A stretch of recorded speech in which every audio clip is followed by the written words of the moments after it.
ओम श्री हनुमते नमः। नमस्कार दोस्तों, आपका हमारे यूट्यूब चैनल धार्मिक कथाएं और कहानियां में स्वागत है।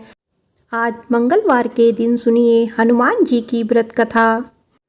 व्यास जी ने कहा, एक बार नैमिषारण्य तीर्थ में 80,000 मुनि एकत्र होकर पुराणों के ज्ञाता श्री सूत जी से पूछने लगे, हे महामुनि, आपने हमें अनेक पुराणों की कथाएं सुनाई हैं।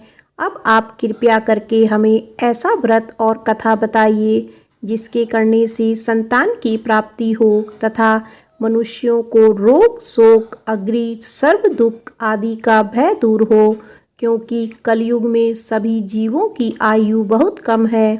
फिर इस पर उन्हें रोग चिंता के कष्ट लगे रहेंगे तो फिर वह श्री हरि के चरणों में अपना ध्यान कैसे लगा सकेंगे। श्री सूत जी बोले, हे मुनियों, आपने लोक कल्याण के लिए बहुत ही अच्छा प्रश्न पूछा है। एक बार युधिष्ठिर ने भगवान श्री कृष्ण से लोक कल्याण के लिए यही प्रश्न किया था। भगवान श्री कृष्ण और युधिष्ठिर का संवाद तुम्हारे सामने कहता हूँ, ध्यान देकर सुनो। एक समय पांडवों की सभा में श्री कृष्ण जी बैठे हुए थे। तब युधिष्ठिर ने भगवान श्री कृष्ण से प्रश्न किया, हे प्रभु नंदनंदन गोविंद, आपने मेरे लिए अनेकों कथाएं सुनाई है। आज आप कृपया करके ऐसा व्रत या कथा सुनाइए जिसके करने से मनुष्यों को रोग चिंता का भय समाप्त हो और उसको पुत्र की प्राप्ति हो। हे प्रभु, बिना पुत्र के जीवन व्यर्थ है। पुत्र के बिना मनुष्य नरकगामी होता है। पुत्र के बिना मनुष्य पितृ ऋण से छुटकारा नहीं पा सकता और ना ही उसका पुत्र नामक नरक से उद्धार हो सकता है। अतः पुत्रदायक व्रत बतलाइए। श्री कृष्ण भगवान से बोले, हे राजन, मैं एक प्राचीन इतिहास सुनाता हूँ, आप उसे ध्यानपूर्वक सुनो। कुंडलपुर नामक एक नगर था। उसमें नंदा नामक एक ब्राह्मण रहता था। भगवान की कृपा से उसके पास सब कुछ था, फिर भी वह दुखी था। इसका कारण यह था कि ब्राह्मण की स्त्री सुनंदा के कोई संतान नहीं थी। सुनंदा पतिव्रता थी, भक्ति पूर्वक श्री हनुमान जी की आराधना करती थी। मंगलवार के दिन व्रत करके अंत में भोजन बनाकर हनुमान जी को भोग लगाने के बाद स्वयं भोजन करती थी। एक बार मंगलवार के दिन ब्राह्मणी गृह कार्य की अधिकता के कारण हनुमान जी को भोग ना लगा सकी तो इस पर उसे बहुत दुख हुआ। उसने कुछ भी नहीं खाया और अपने मन में प्रण किया कि अब तो अगले मंगलवार को ही हनुमान जी को भोग लगाकर अन्न जल ग्रहण करूंगी। ब्राह्मणी सुनंदा प्रतिदिन भोजन बनाती, श्रद्धा पूर्वक पति को खिलाती, परंतु स्वयं भोजन नहीं करती और मन ही मन श्री हनुमान जी की आराधना करती रहती। इसी प्रकार 6 दिन गुजर गए और ब्राह्मणी सुनंदा अपने निश्चय के अनुसार भूखी प्यासी निराहार रही।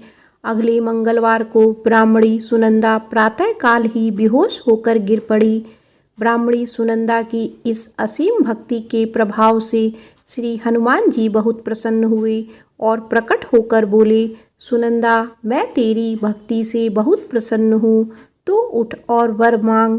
सुनंदा अपने आराध्य देव श्री हनुमान जी को देखकर आनंद की अधिकता से विह्वल हो श्री हनुमान जी के चरणों में गिरकर बोली, हे प्रभु, मेरी कोई संतान नहीं है, कृपया करके मुझे संतान प्राप्ति का आशीर्वाद दे, आपकी अति कृपा होगी। श्री महावीर जी बोले, तेरी इच्छा पूर्ण होगी, तेरी एक कन्या पैदा होगी, उसके अष्टांग प्रतिदिन सोना दिया करेंगे। इस प्रकार कहकर श्री महावीर जी अंतर्ध्यान हो गए। ब्राह्मणी सुनंदा बहुत हर्षित हुई और सभी समाचार अपने पति से कहा। ब्राह्मण देव कन्या का वरदान सुनकर कुछ दुखी हुए, परंतु सोना मिलने की बात सुनी तो बहुत प्रसन्न हुए। विचार किया कि ऐसी कन्या के साथ मेरी निर्धनता भी समाप्त हो जाएगी।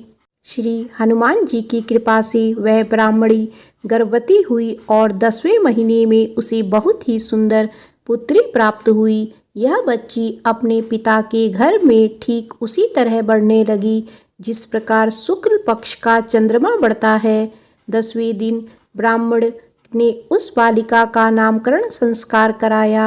उसके कुल पुरोहित ने उस बालिका का नाम रत्नावली रखा, क्योंकि यह कन्या सोना प्रदान किया करती थी।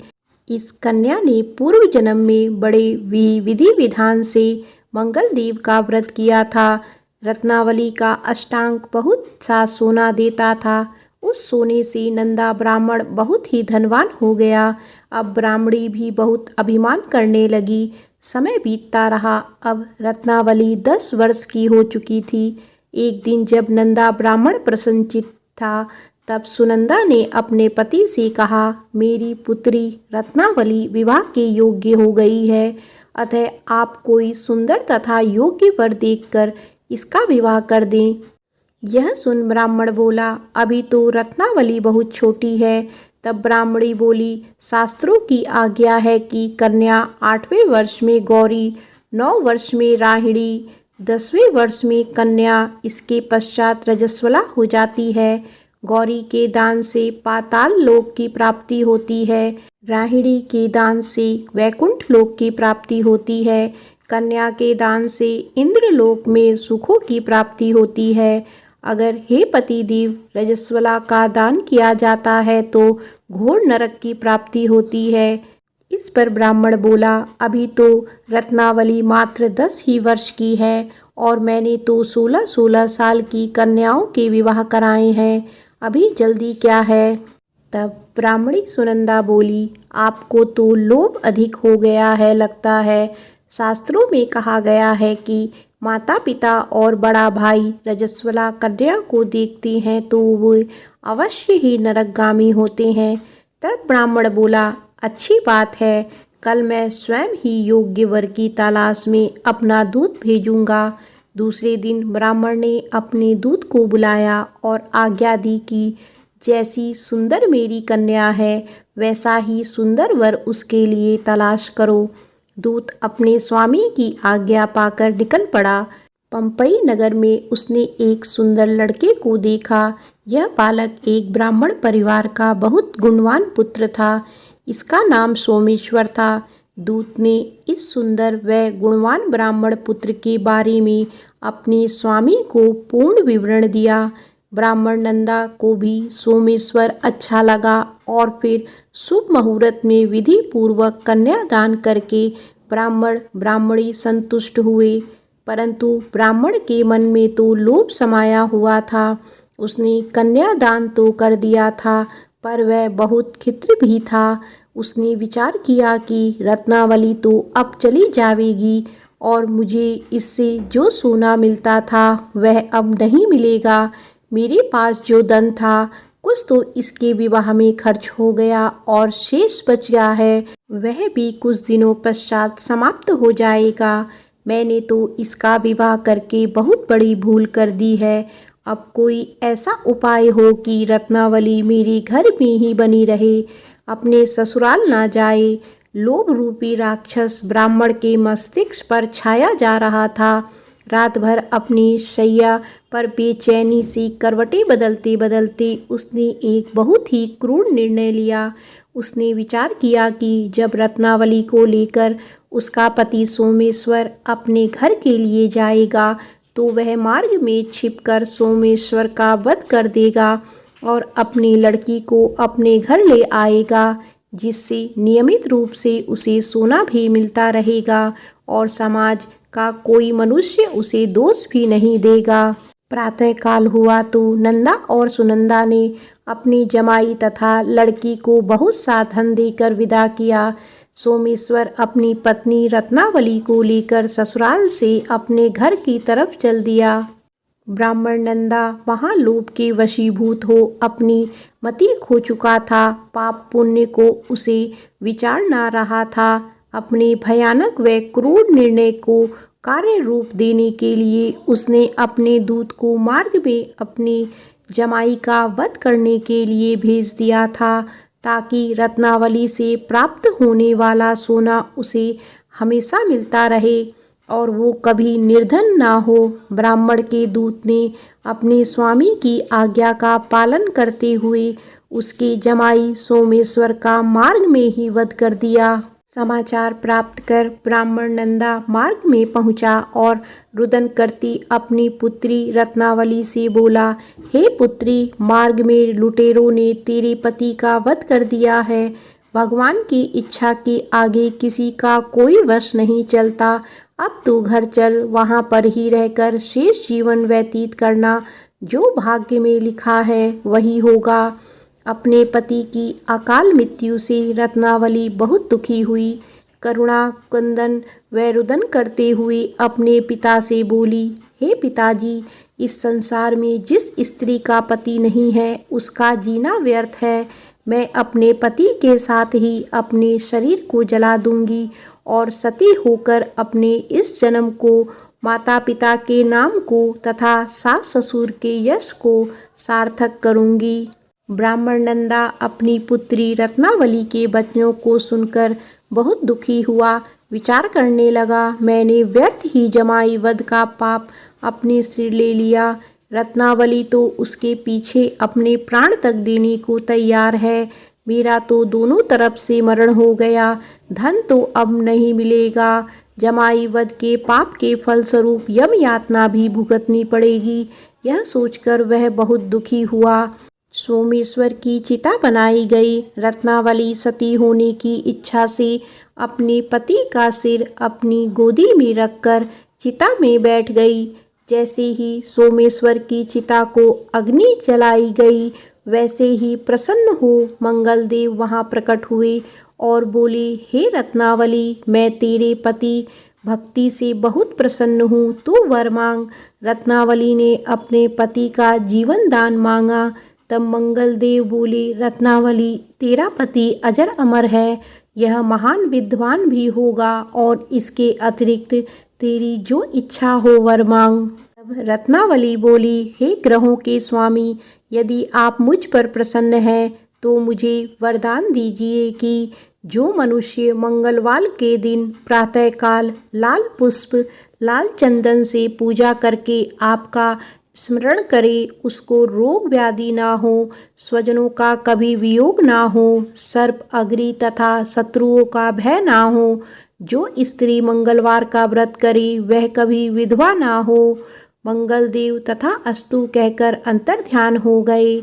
सोमेश्वर मंगलदेव की कृपा से जीवित हो उठा। रत्नावली अपने पति को पुनः प्राप्त कर बहुत प्रसन्न हुई और मंगलदेव का व्रत प्रत्येक मंगलवार को करके व्रतराज और मंगलदेव की कृपा से इस लोक में सुख ऐश्वर्य को भोगते हुए अंत में अपने पति के साथ स्वर्ग लोक को गई। प्रेम से बोलो पवन पुत्र हनुमान की जय। आइए सुनते हैं मंगलवार व्रत की दूसरी कथा। केशव दत्त नाम का एक ब्राह्मण था जो अपनी पत्नी अंजनी के साथ ऋषिनगर गांव में खुशी से रहता था। गांव के सभी लोग ब्राह्मण परिवार का बहुत सम्मान करते थे। उसके पास खूब धन संपत्ति थी, लेकिन उसकी कोई संतान नहीं थी। इस कारण दोनों पति पत्नी दुखी थे। पुत्र प्राप्ति के लिए दोनों हनुमान जी की पूजा करने लगे। ब्राह्मण हर मंगलवार जंगल में हनुमान जी की पूजा करने के लिए जाता। पत्नी घर में ही महावीर का व्रत रखा करती थी। दोनों शाम को बजरंगबली को भोग लगाकर व्रत खोलते थे। ब्राह्मण और उसकी पत्नी को हनुमान जी की पूजा करते करते कई साल बीत गए, लेकिन उन्हें संतान नहीं हुई। एक समय आया जब ब्राह्मण निराश हो गया, परंतु उसने बजरंगबली पर विश्वास नहीं छोड़ा। दोनों पति पत्नी विधिवत व्रत रखते रहे। एक मंगलवार अंजलि हनुमान जी को भोग लगाना भूल गई और दिन ढलने के बाद खुद भी बिना भोजन किए सो गई।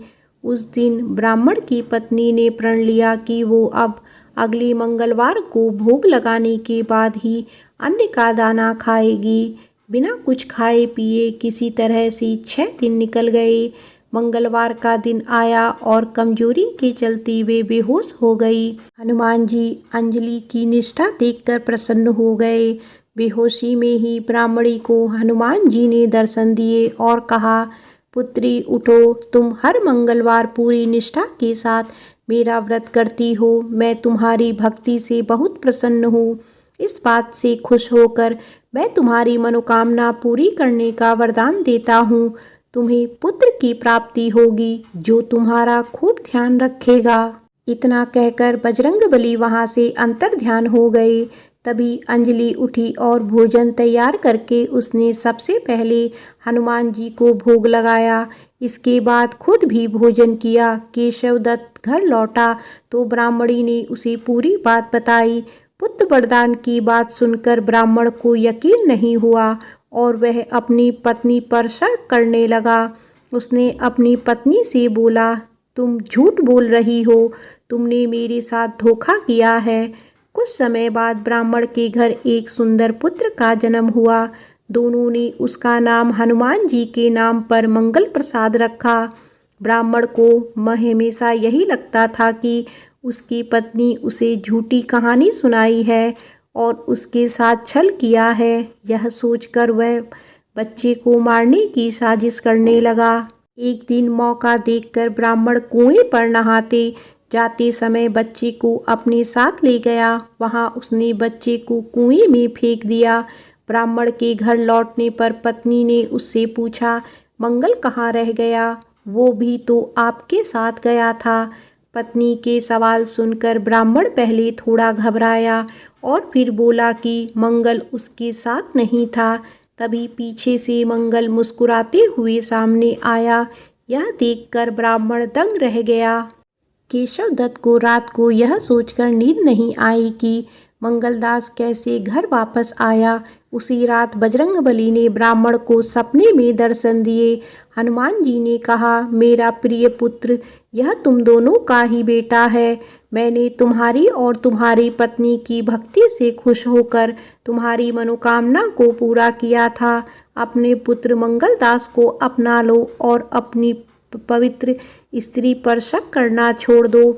सुबह उठकर ब्राह्मण ने सबसे पहले अपने बेटे को गले लगाया, फिर अपनी पत्नी से माफ़ी मांगी। उसके बाद ब्राह्मण ने अपनी पत्नी को बताया कि वह किस तरह उस पर शक किया करता था और मंगलदास को अपना पुत्र नहीं मानता था। ब्राह्मण की पत्नी ने उसे माफ़ कर दिया और तीनों खुशी खुशी एक साथ रहने लगे। प्रेम से बोलो बजरंगबली की जय।